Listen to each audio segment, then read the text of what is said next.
Hello. Morning. Morning. Are we ready? Yeah, you gotta forgive the noise this morning. I'm normally already at work by 4, but they're doing ammunition operations, so I'm still in my car. They just letting us on the base, so uh, Okay. yeah. So my car has a very loud engine and exhaust, so Uh, I have the volume up, so but I'm ready to go. you ready to go? Yeah. You're All right. driving? Yeah, I'm about to pull on the base now, so I mean I can start it. Okay. Do you want me to do the silence first and then? Um, yeah. Give me about I say 5 minutes. You can do the silence. Give me about 5 minutes to get to my Yeah. office. Yeah. Let me get one silence then. All right. All right, Victor, get everybody in uh You got it. and then we're gonna get Steve to get to his place where he's going. So I'm gonna start with a silence first so he can get to his place. And I'm gonna go to silence 4, and we're gonna get to silence. Okay, help me make decision. This is Toby Sola, and we're gonna go with him. Hi, and welcome to the Miracle Morning app. My name is Toby Sola, and I'll be your meditation guide.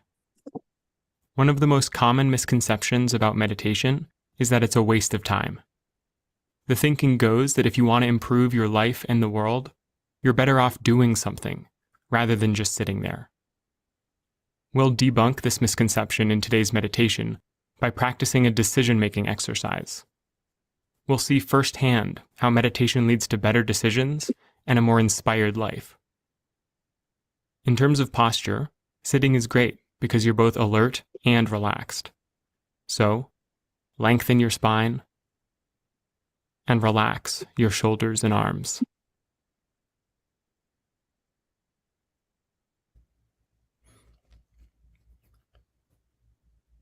There will be short periods of silence throughout this guidance. Just practice the instructions during these periods of silence. Take a moment to think of a decision that's been on your mind. It can be a big one, like if you should have kids, or it can be a small one, like if you should buy peanut butter. This meditation is a free track in the Miracle Morning app, so you could also consider whether to become a paid member to get access to the rest of the incredible content or not.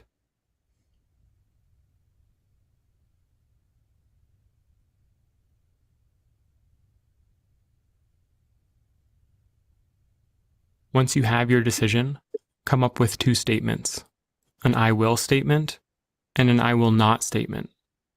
For example, I will have kids and I will not have kids. Or, I will buy peanut butter and I will not buy peanut butter. You may have to simplify your decision in order to create I will and I will not statements.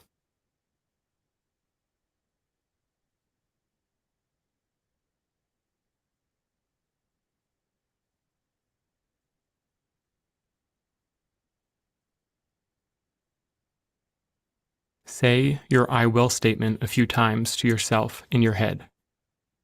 Don't say it out loud, say it to yourself in your mind.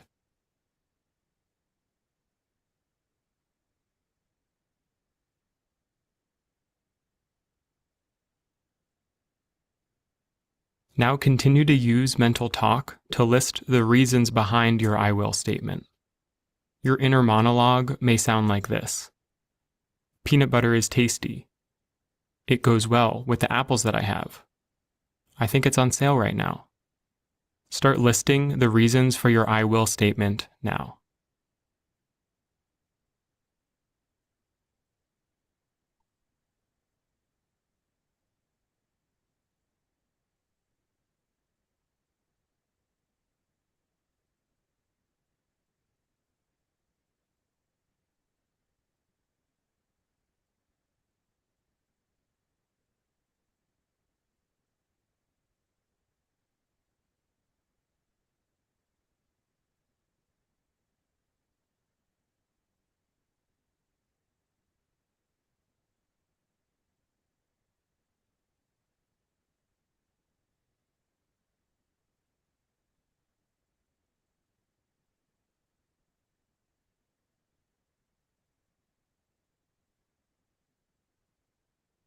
Good.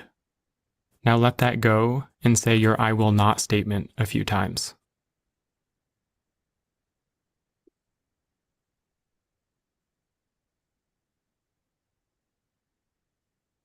And now begin listing the reasons why your I will not statement is a good idea.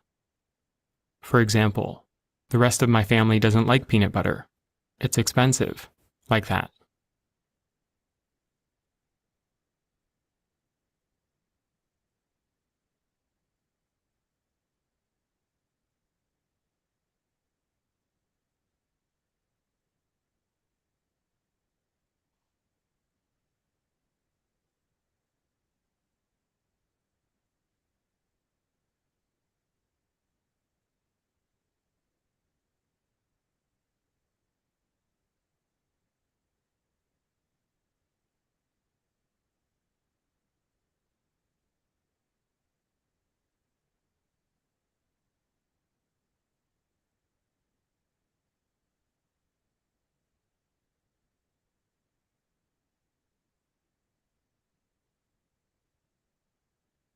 Good. Now let that go. Next, we'll use our imagination to explore the decision. We'll start with the I will side of things. Imagine what your future might look like if you go with the I will statement. Use your imagination to create mental pictures of this possible future. For example, if you're considering whether to have kids, you might imagine waking up to kids jumping on your bed.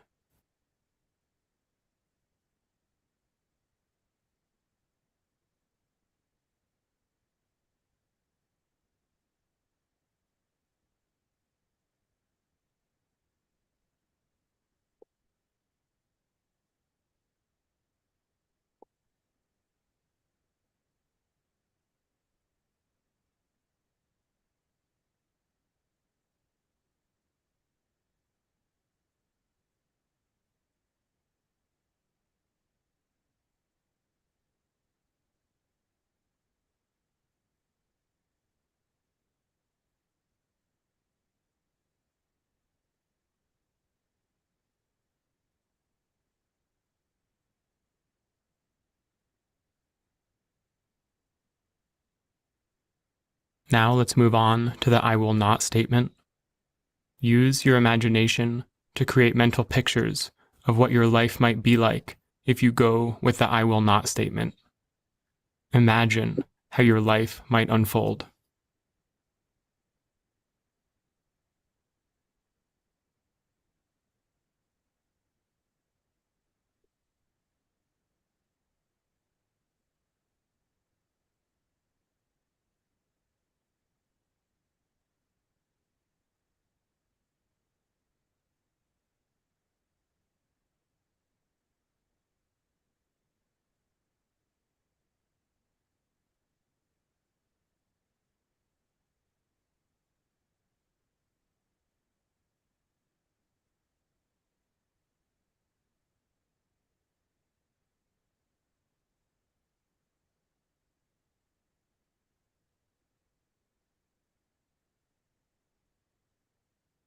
Good.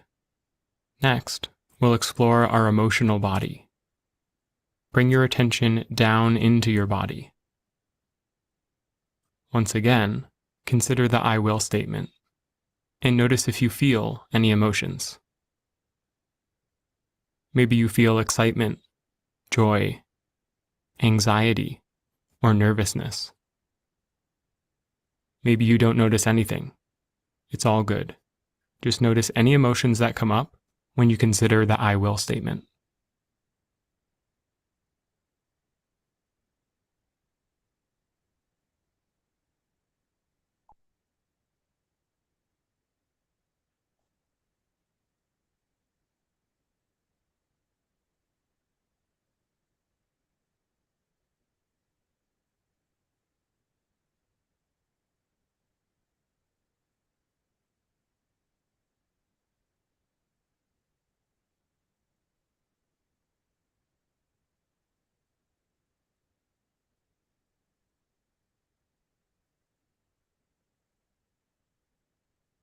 And now switch to the I will not statement. Notice any body emotions that come up with the I will not option.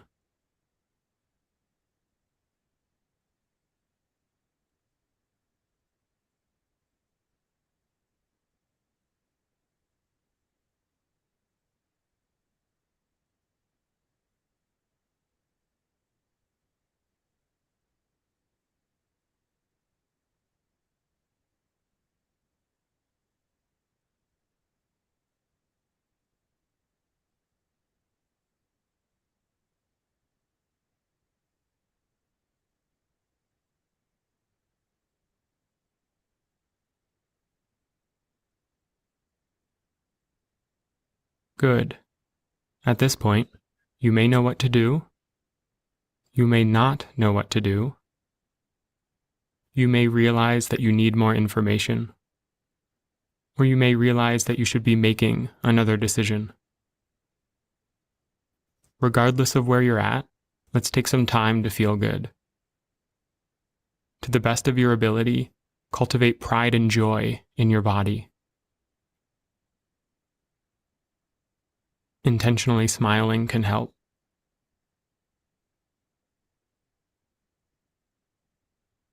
Making decisions can be hard work, and even if we still don't know what to do, at least we're putting in the effort.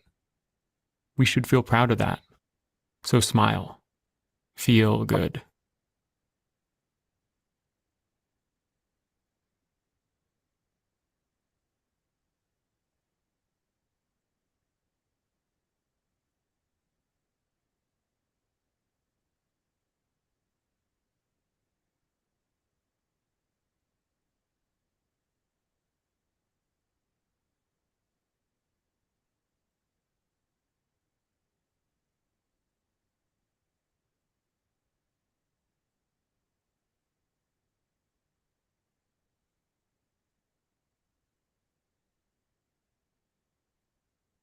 Great job doing the S for silence. I hope this experience made it clear to you that meditation is not a waste of time. In fact, it's one of the most valuable ways to improve your life and the world.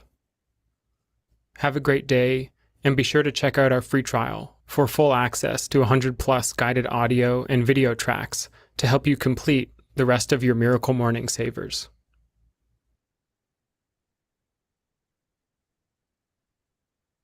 All right.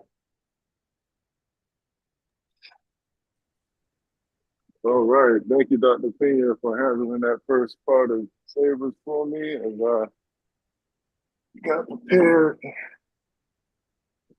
All right. So I will go now to share my screen.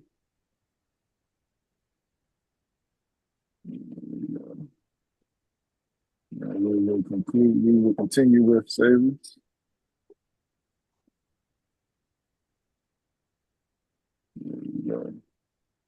All righty.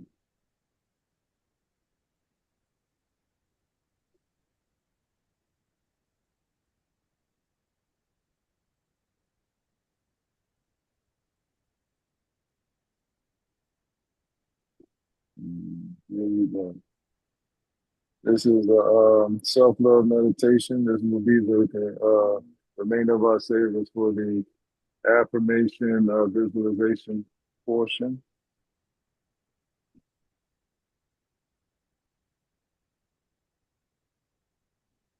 Driving without insurance is against the law in virtually every U.S. state. But if you do this, you're still... Hello, my loves. Welcome to a guided meditation for self-love by Lavender. I'm happy you made the choice to meditate today and give back to yourself. Let's get into a comfortable seated position. Close your eyes. Rest your hands on your lap and face your palms up for receiving. Take 3 deep breaths with an open mouth exhale. Breathe deep into your lungs and your diaphragm. Expand. And then open mouth exhale and let it all out. Repeat 2 more times. Take a deep breath into your belly and an open mouth exhale, let it all out. Deep breath in and exhale, let it all out.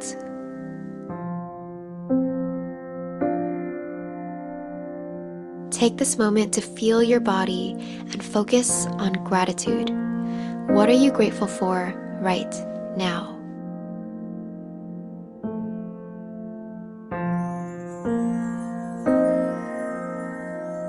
Feel the energy in your body, a body that works to keep you alive and functioning without a second thought, a body that supports you and everything you want to do in life. Give this body acknowledgement and love for all the miraculous things it does for you to keep you here, breathing. Now focus on your breath for a moment.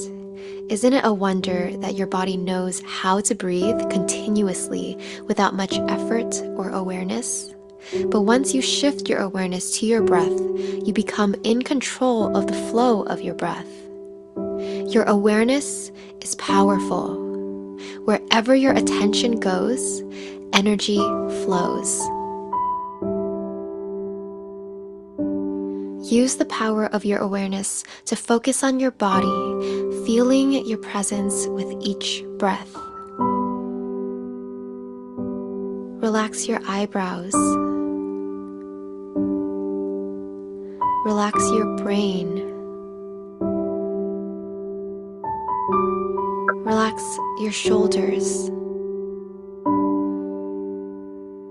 Relax your heart. Relax your entire body.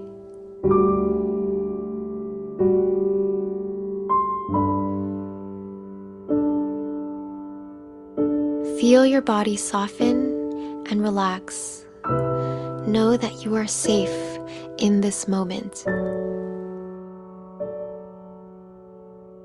Your body is your shell and your home for this lifetime. Take good care of it. Give it love.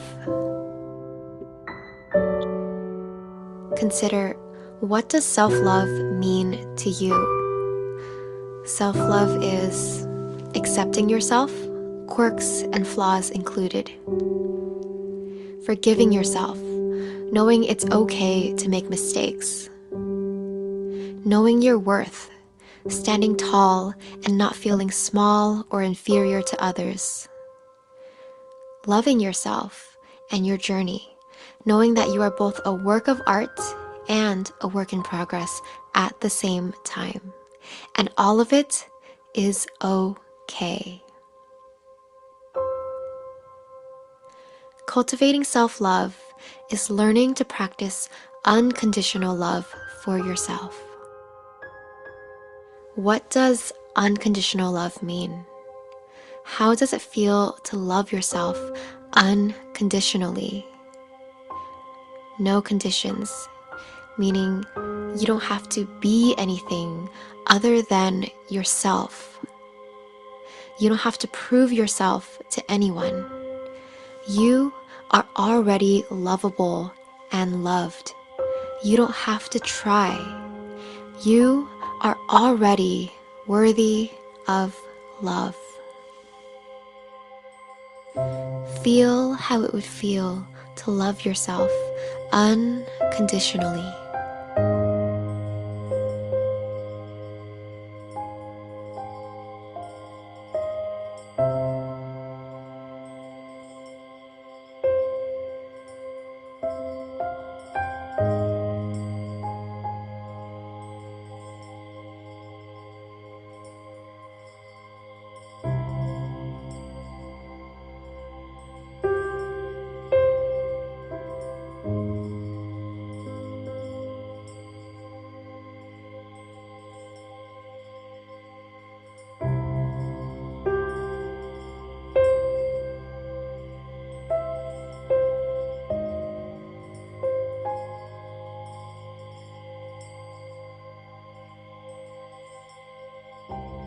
Now we'll be reciting some positive affirmations to cultivate more self-love. Feel free to repeat after me in your mind. I accept myself exactly as I am. I love and embrace all of me. I am grateful for my body and all that it's doing to support me.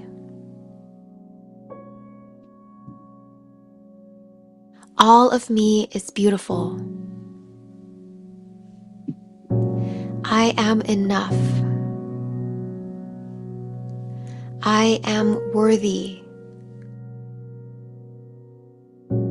I am a light in this world. My light is unique and incomparable to others.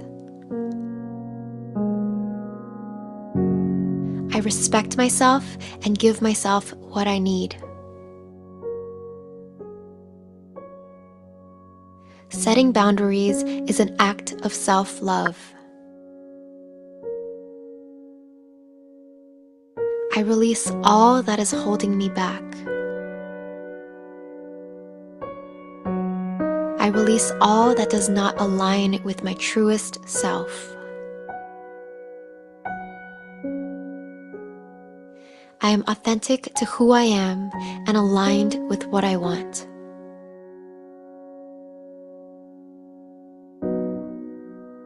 I choose love over fear.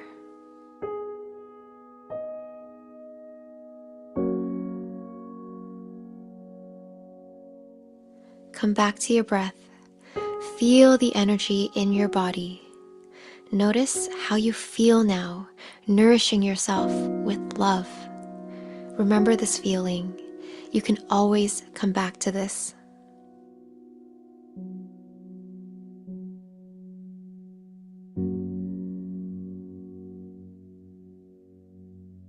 Now we will use the power of visualization. Imagine the energy of love surrounding you, surrounding your entire body.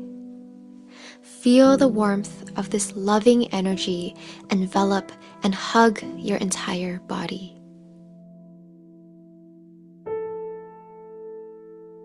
Love is all around you. Light is all around you. Breathe in, inviting that energy of love and light into you through the crown of your head. Visualize that energy flow through you down your entire body, nourishing yourself with unconditional love and light. As you breathe out, release all the negativity and fear that has held you back from pure, unconditional love for yourself. Breathe in love, energy in through the top of your head, and breathe out. Let that beautiful energy flow through you, pushing out all that doesn't serve you anymore. Where light enters, darkness cannot stay. Continue this visualization as you gently breathe in and out. Breathing in love and breathing out fear. Resetting and replenishing your energetic body with love and light.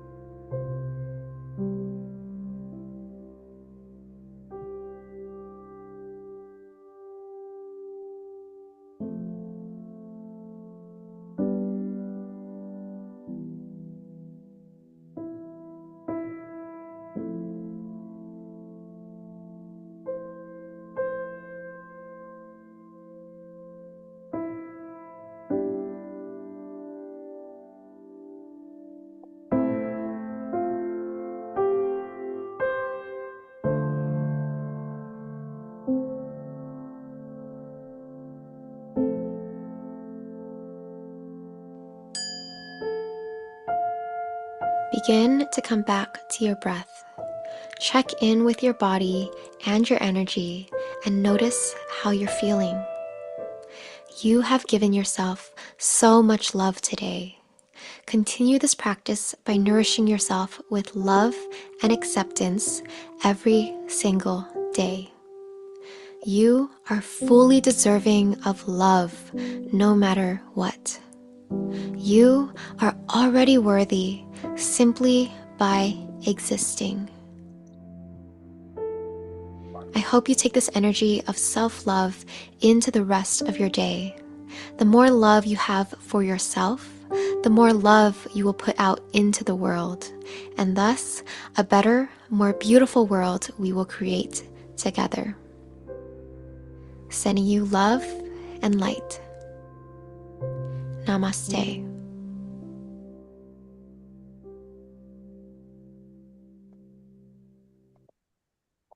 All right, thank you, everybody. That was a guided self-love meditation by Lavender. Now we're going to move into our question. And our question is our journal prompt. Reflect on a time when you had to set boundaries. Reflect on a time when you had to set boundaries. Go ahead and take 2 to 3 minutes and start your scribing.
Few more minutes.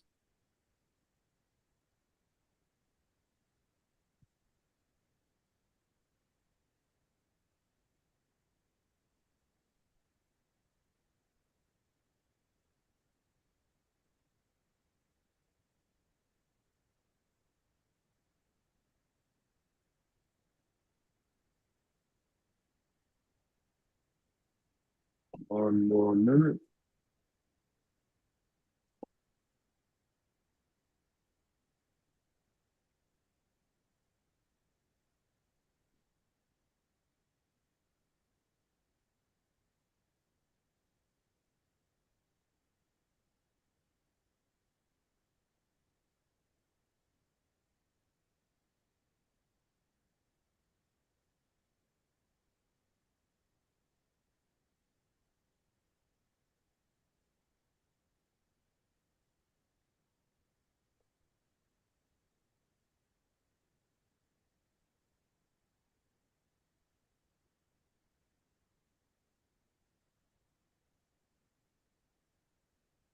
All right, ladies and gentlemen. If you're writing, continue to write. I will start us off. So the journal prompt today was reflect on a time when you had to set boundaries. I wrote that A time where I was made aware that I had to set boundaries was when I first started talking to Dr. Pina. Dr. Pina informed me that I needed to set boundaries with my family members in order for me to heal. And doing that, I was able to set boundaries with my family members, including my mother, to take time out to heal myself from past traumas and to become the person I am today. So thank you, Dr. Pena. All right. Thank you, man. Sure. Happy. Mm.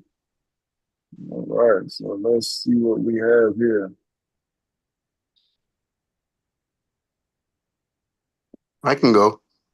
All right. Go ahead, Vic. One time I worked at a school where I was getting emails, calls, and requests in any way that they could submit them to me at all hours, even at times like 3 a.m. One time, I woke up to put the turkey in the oven on Thanksgiving Day, and there was an email from my boss with like 10 things that she needed me to do. And the biggest point was one day when I was driving home at 1 a.m., I got an email from her. I was the only car on the road. I was on the Bronx River Parkway North heading to White Plains from Manhattan. I looked to the side when I saw the email prompt come up. I looked, I saw no one coming. And so I thought it was safe to check my message. I checked the message, and as I was reading, I hear this pestilent little sound like, and my car, I was in the middle lane. My car swerved just a little tiny bit because I wasn't paying attention to the road, right? My car swerved, and I had the comfort of I was the only one on the road. So my car swerved just a little bit to the left. And all of a sudden, I saw these really bright lights, and I swerved to the right, and I just saw this guy who must have been doing like easily well over 120 miles an hour. He sped up and he's like zipped by, but he lost control in that one little thing and he started spinning around as he was braking. He spun all over the place and somehow spun himself up onto the ramp of the highway, and there was no way to get back on. And back then, I had this charger that I had a charger that could really run. I got so scared that this guy was gonna come kill me that I started going like 100 miles an hour myself, and I sped up the highway and I got off the next exit and I went home locally. And I was so scared and shaken up that I just said to myself, you know what? I gotta set boundaries. There's no time in the world that someone could be emailing me when I should be sleeping and expecting me to do anything. Awesome, Vic. Awesome. Yeah. That is a good place to set boundaries. You know, that's safety. Safety is paramount. Your life is precious. So thank you for saying that. All right. Let's see what we have. Candido, Yes, time you reflect on the time you had to set boundaries, my friend. yes, I had to set boundaries. I had to set boundaries, and I don't did. Anytime that I was out of my home, and my ex-wife closed the door of the house and let me out, let me sleep outside. And the next day, she was begging me to come back. And when I don't come back, she put my two daughters to ask me to beg me to come back, to cry, to cry me to come back because they used to love me, and I didn't set the boundaries in order to stop that practice. And I don't have the power, the energy, the inside energy enough in order to stop that. And I didn't set the boundaries, and that's why she kept doing it because she did it, and I didn't set boundaries. She accustomed to do it because I don't have the power to stop the practice. Okay. Yeah, that's very, very. Family is always tough, and I feel you because I had to set boundaries with my family. It was tough. Like I said, when I met Dr. Piña, he gave me the power to set boundaries with my mother, set boundaries with toxic things that were going on in my life and with family members in my life. So I understand. Thank you. Thank you for sharing. All right. Rosara, reflect on the time you had to set boundaries.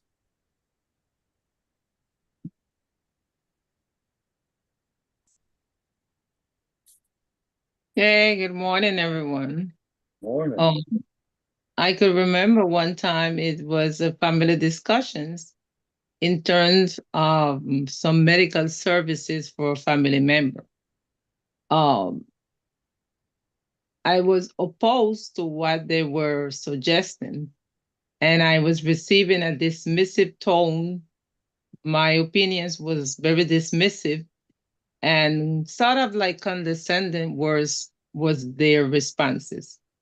I had to let them know that how I felt about it, that I had reasons for the suggestions that I was making, and that I was open for collaboration. But if it couldn't be done in that manner, then the last word was still mine.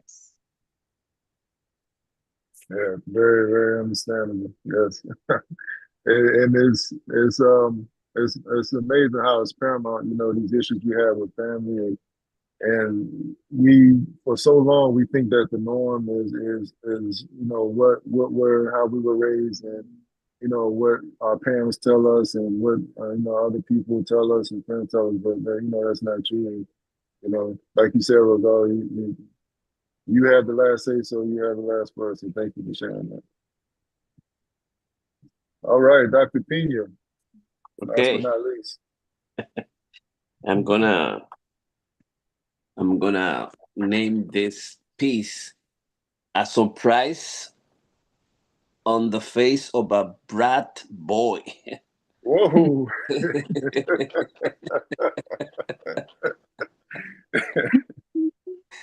My son's first rebellions and aggressive behavior toward my daughter, his sister, and disobedient on me, and I lost it. And I threatened him with kicking him out of the house for good, becoming homeless. Since then, we love and respect each other like nobody on this world. Imagine the face and surprise of this till now spoiled, arrogant, ignorance brat boy. And that's a good one. I think I think all of us can relate with teenagers and bringing them up like that, whether it's a son or daughter. I definitely can relate. So yeah, thank you for sharing that. You do have to set boundaries with the kids. So and even as adults, when they become adults, you still have to set boundaries with them. So yeah, thank you, Dr. King. I appreciate that. And the brat boy. All right. With that being said, that concludes our savers portion with the silence, the affirmations, visualizations, and describing. And we will now move on with Dr. Pina.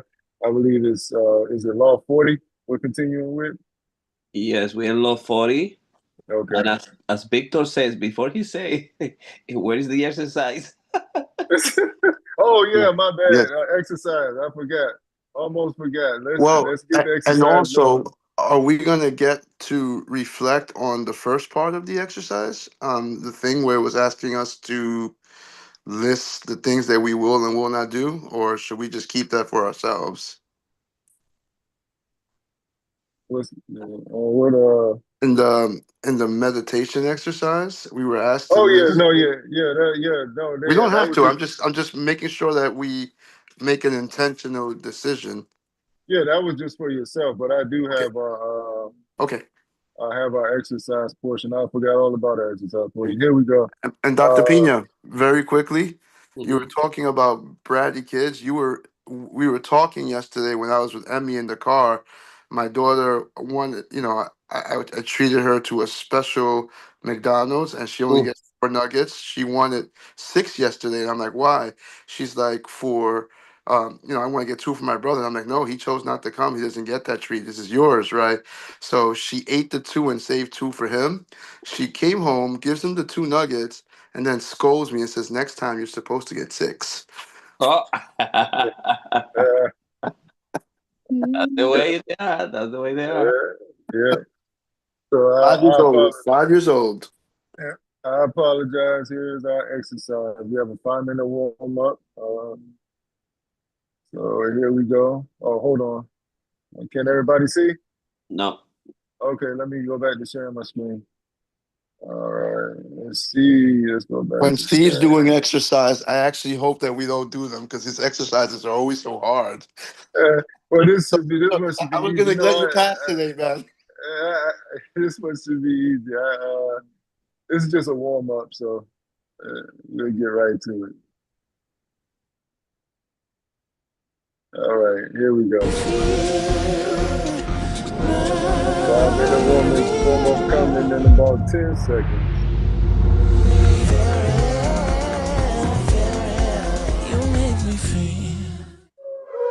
Here we go. Everybody go ahead and get to their feet.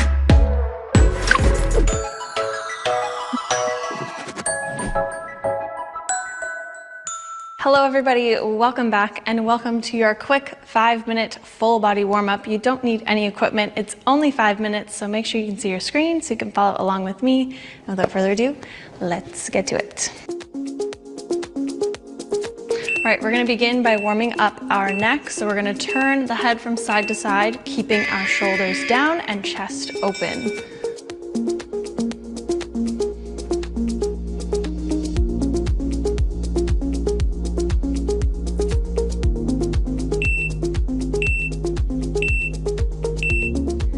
Good, we're gonna look up and down. So looking down, stretching out that neck, and all the way up.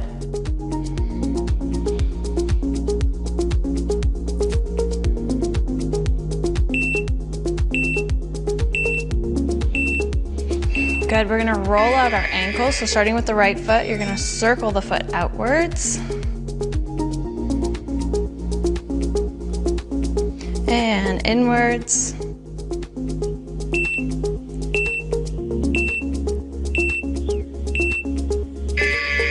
Good, left ankle, rolling it outwards.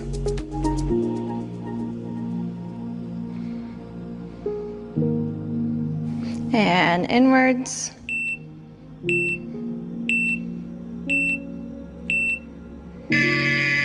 Good, feet nice and wide. Take a slight bend in the knees and circle those arms backwards, reaching those fingertips right up to the ceiling and to the back wall.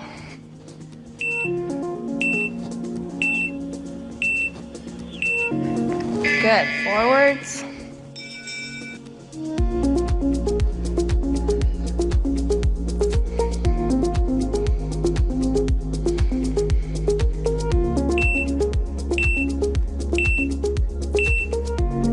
Good, keeping those feet where they are, slight bend in your knees. You're gonna circle the hips all the way around to the front and to the back. So you'll feel the hamstring stretch at the back and the hip flexor stretch at the front.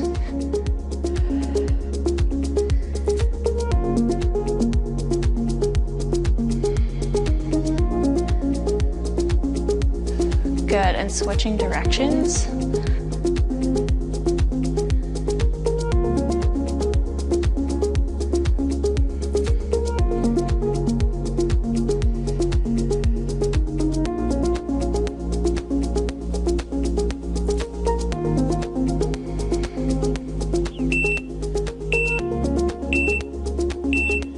Good, we're gonna step from side to side and you're gonna bring your knee up to your chest, drawing a big half circle with the knee.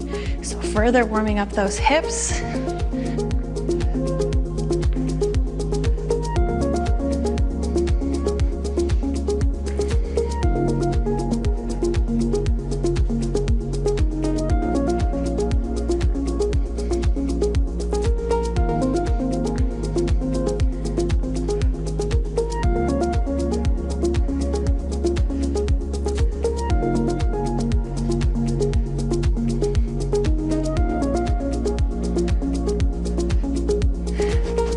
gonna step our feet nice and wide.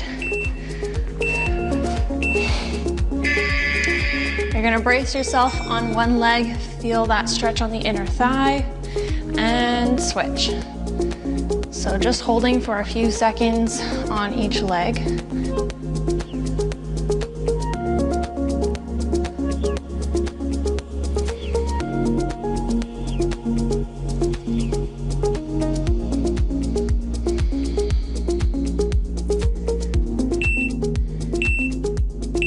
Good, you're gonna come down into this full squat position, opening up those hips. You can place your fingertips on the floor or under your toes, and you're gonna stretch the legs up, stretching out those hamstrings, and then coming all the way down, opening up those hips.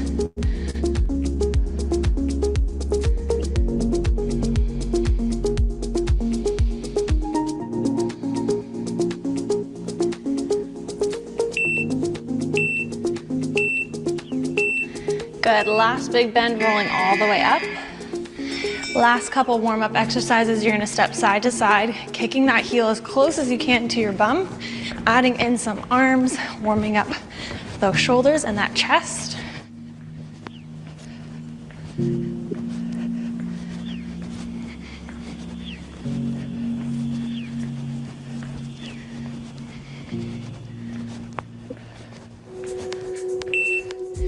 And the last 30 seconds just to get the blood flow going. We're gonna do some jump rope without the jump rope. So nice, tight, tiny circles.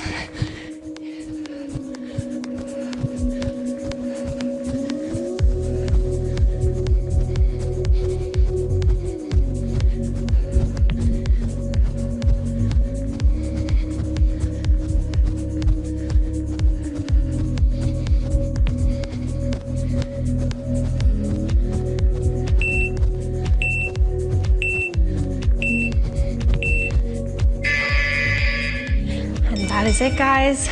Great job. You are all warmed up. I hope you enjoy your workout. If you like this warm up, make sure you save it. You can add it to your playlist so you always know where it is. If you're new here, hit that subscribe button, turn on your post notifications so you don't miss another video from me, and I will see you guys. All right. Awesome job. Awesome job. Oh, that wasn't too bad, Vic. Was good. It was No, good. that was perfect. That was great. It was All good. Okay, so Post it in the chat. Post it in the chat. It's a good okay, one. I'll post that one in the chat. Yeah, I totally slipped. I had it in there already loaded. But I went to the gym last night like around 9:30, and finished my workout about 11:30, and I'm still full of energy, so I forgot all about it. But okay, so now we can go ahead and move on to Law 40, continuing with Law 40 with Dr. Piña. All right, let's go.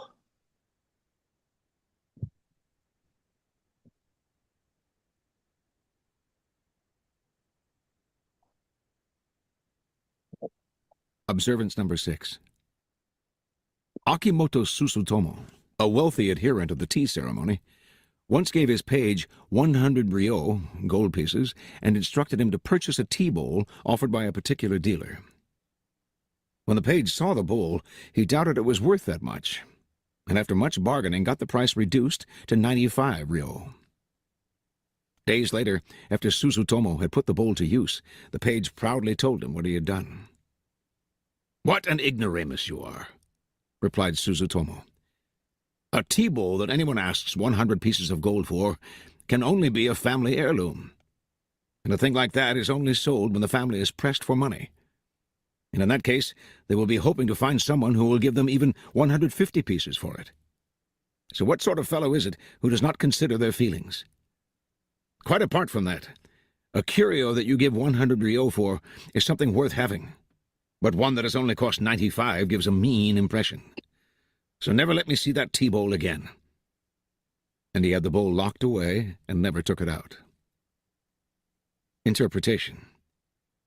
When you insist on paying less, you may save your 5 ryo, but the insult you cause and the cheap impression you create will cost you in reputation, which is the thing the powerful prize above all.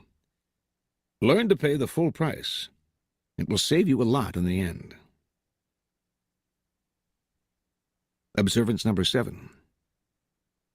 Sometime near the beginning of the 17th century in Japan, a group of generals whiled away the time before a big battle by staging an incense-smelling competition. Each participant anteed up a prize for the contest's winners: bows, arrows, saddles, and other items a warrior would covet. The great lord Date Masamune happened to pass by and was induced to participate. For a prize, he offered the gourd that hung from his belt. Everyone laughed, for no one wanted to win this cheap item. A retainer of the host finally accepted the gourd. When the party broke up, however, and the generals were chatting outside the tent, Masamune brought over his magnificent horse and gave it to the retainer. "There," he said, "a horse has come out of the gourd." The stunned generals suddenly regretted their scorn at Masamune's gift. Interpretation. Masamune understood the following: money gives its possessor the ability to give pleasure to others. The more you can do this, the more you attract admiration. When you can make a horse come out of a gourd, you give the ultimate demonstration of your power. Reversal. The powerful never forget that what is offered for free is inevitably a trick. Friends who offer favors without asking for payment will later want something far dearer than the money you would have paid them. The bargain has hidden problems, both material and psychological. Learn to pay, then, and to pay well. On the other hand, this law offers great opportunities for swindling and deception, if you apply it from the other side. Dangling the lure of a free lunch is the con artist's stock in trade. No man was better at this than the most successful con artist of our age, Joseph Weil, a.k.a. the Yellow Kid. The Yellow Kid learned early that what made his swindles possible was his fellow humans' greed. "This desire to get something for nothing," he once wrote, "has been very costly to many people who have dealt with me and with other con men. When people learn, as I doubt they will, that they can't get something for nothing, crime will diminish, and we shall all live in greater harmony." Over the years, Weil devised many ways to seduce people with the prospect of easy money. He would hand out free real estate. Who could resist such an offer? And then the suckers would learn they had to pay $25 to register the sale. Since the land was free, it seemed worth the high fee, and the Yellow Kid would make thousands of dollars on the phony registration. In exchange, he would give his suckers a phony deed. Other times he would tell suckers about a fixed horse race or a stock that would earn 200% in a few weeks. As he spun his stories, he would watch the suckers' eyes open wide at the thought of a free lunch. The lesson is simple. Bait your deceptions with the possibility of easy money. People are essentially lazy and want wealth to fall in their lap rather than to work for it. For a small sum, sell them advice on how to make millions. P.T. Barnum did this later in life. And that small sum will become a fortune when multiplied by thousands of suckers. Lure people in with a prospect of easy money, and you have the room to work still more deceptions on them, since greed is powerful enough to blind your victims to anything. And as the Yellow Kid said, half the fun is teaching a moral lesson. Greed does not pay. All right, let's stop right here. Then tomorrow we got the further reflections of the law, because that's also a big one. It has like 8, 9, 10 further reflections of the law. All right. Yeah, so awesome. We see here we were finishing up on pretty much paying your own way, which we all know that, like the author just said, when it's possible, just pay the full price for whatever it is that you want, that you're trying to get. And by doing this, you ultimately maintain your freedom from being obligated to somebody or obligated to something. Then we've seen, examples in here. The author showed how to use your money strategically. So, what he was trying to show us is that, instead of accepting freebies, we can use our own money to enhance our reputation, um, through like if for better lack of words, a calculated generosity. So, um, and we also learned in this chapter too that we have to create obligations. Well, he was showing how to create obligations in others. So in this is he's showing us, we can also use free lunches to our advantage. Um, use this as a tactic, to put others under our obligation. Um, and by doing this, we disarm them, we gain their trust, and in the same, we're enhancing our own power. So very, very powerful chapter uh, as we delve into it. One of the things that I try really hard not to do is to take advantage of resources that I don't need, right? Because I always have the mentality that someone else might need that more than I do. And, as I grow with these different struggles of trying to like make ends meet, with no income really coming in at the second, right?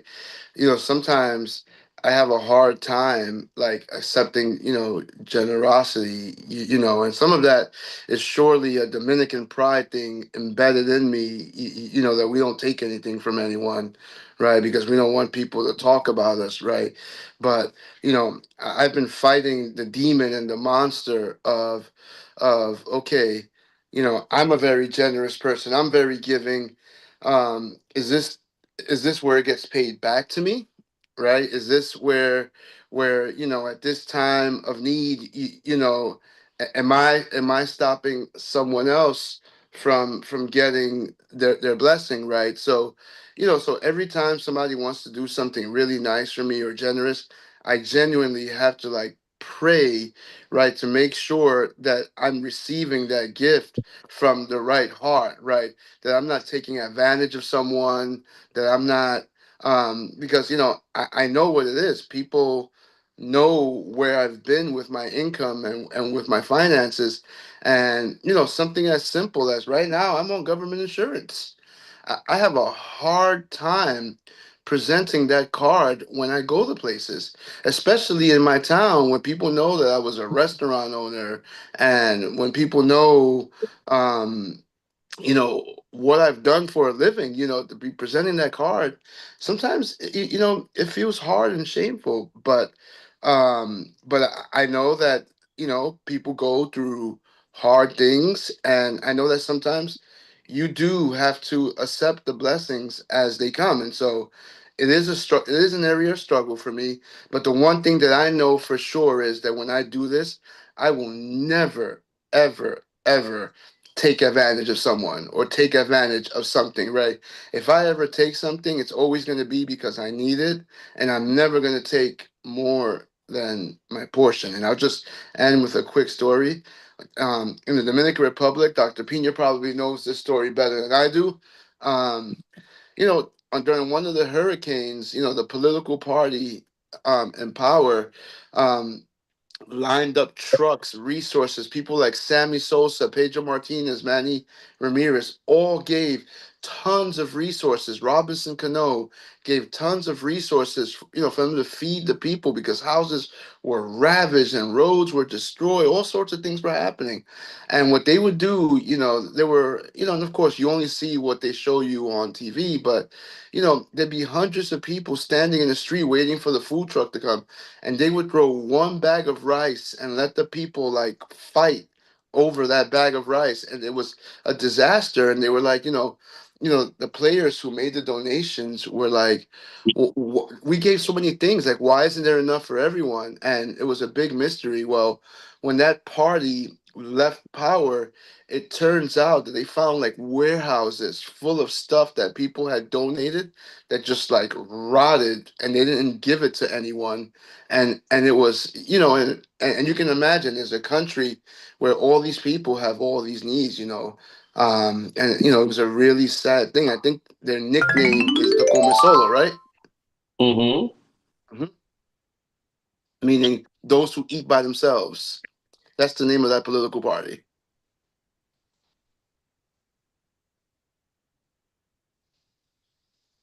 Hmm.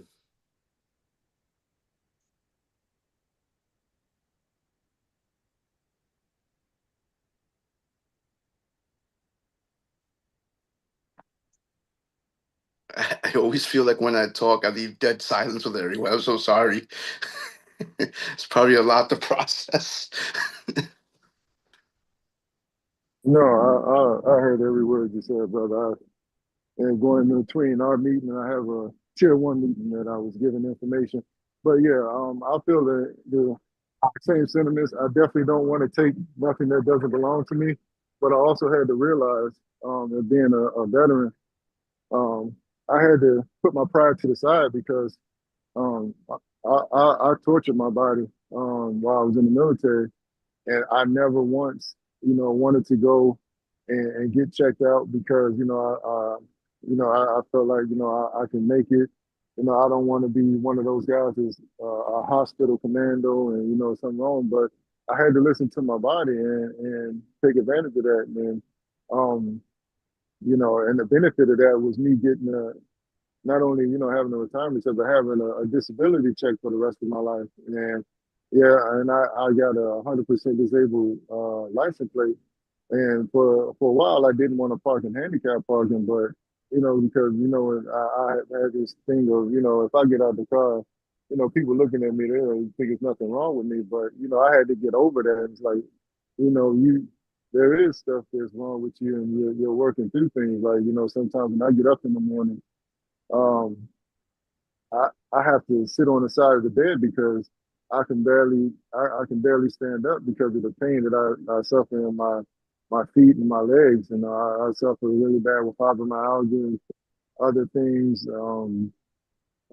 Had my vision messed up, all kind of stuff, bones broken and everything. So it's just the wear and tear. And I had to just come to the realization that you're still you, and you're not taking advantage of a situation, but you have to utilize this and get back what they took from you, took your to get back the life your my the life I had before the military. I had to get some type of compensation for it. So I'm at terms with it now, and but very much so, I will not take anything that doesn't belong to me. But what's owed to me, I will get.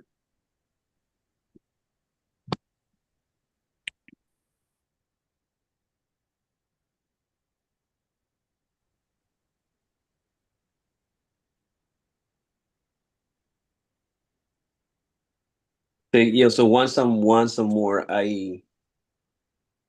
and checking this spice, this free lunch of it's some kind of a technique, strategic giving and generosity, like Bill Gates. It's amazed me so much how he put it out to the world as the best giver of all, and how he calculate, how he make it a business, how he made publicity about it, and money is to use to get pleasure.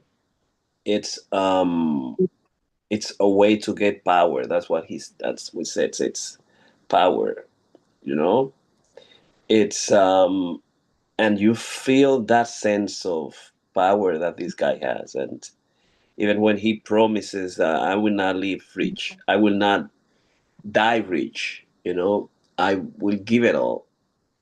And all the power that he has wherever he goes, and everything that he's done since he's been behind all the most amazing internet projects. He's the guy where everybody goes to get money, and he gave money uh, strategically, generously in important things. He's the guy who received all the technological guy from Facebook to Steve to Sam Altman and the AI movement, and the more he gives, the more he have that possibility of giving, and it's one of the people of today that I really admire. The fact that when he got divorced, he went and boom gave 8 billion the next day. The fact that he went to the richest man, and the two richest men, they put together all their fortune, it's amazed me, you know, and his fame and his money grow like crazy, you know. So like how giving become really a way of deceive people because people are lazy, as the reversal says. No, people are essentially lazy, and want wealth to fall on their lap rather than to work for it. For small sums, sell the advice of how to make millions. I remember like 10, probably 10, 20 years ago, how to internet courses, and I met the biggest guy on the planet about making money on the internet when nobody knows about it. And a couple of them, they were really good at how to sell a course for, you know, $5, $10, $20. And, one of them, they challenge everybody who's going to get the first million in 24 hours. And, and I studied all of them from the beginning.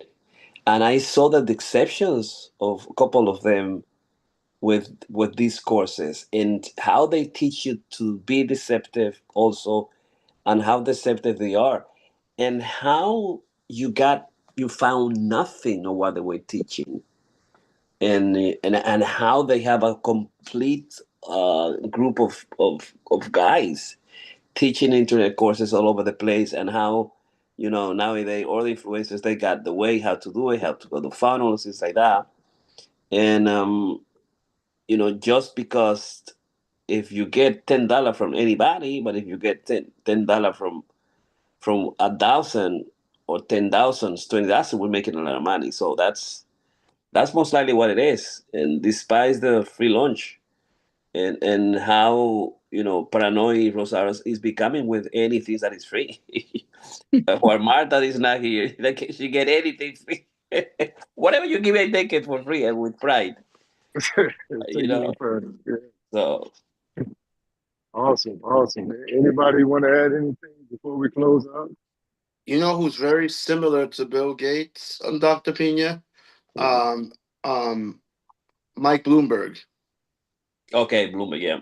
He's another one.